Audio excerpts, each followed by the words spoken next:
రెండేళ్లుగా Pakistan cricket ICC events లో చెత్త ప్రదర్శన చేస్తోంది.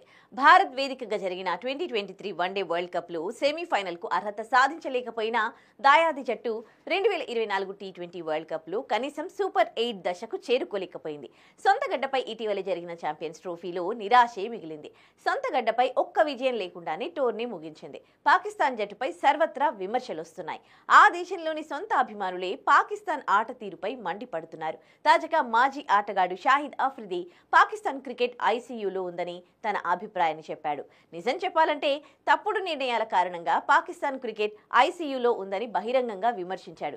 పాకిస్తాన్ క్రికెట్లో జరుగుతున్న లోపాలను ఎత్తి చూపుతూ ఆల్రౌండర్ షాదాబ్ ఖాన్ జాతీయ టీ20 జట్టులోకి తిరిగి రావడాన్ని అఫ్రిది తప్పుపట్టాడు.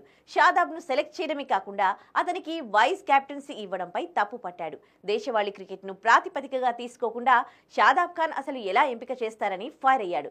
నిలకడ లేకపోవడం, సరైన నిర్ణయాలు తీసుకోలేకపోవడం వల్లనే పాకిస్తాన్ క్రికెట్ క్షీణ దశకొచ్చిందని ఈ మాజీ ఆల్రౌండర్ తన అభిప్రాయాన్ని సూటిగా చెప్పాడు. అలాగే తరచూ జరిగే నాయకత్వ మార్పులపై ఆయన అసహనం వ్యక్తం చేశాడు. ఇలాంటి అస్థిరత ఉంటే ఎలా పురోగతి సాధిస్తుందని అఫ్రిది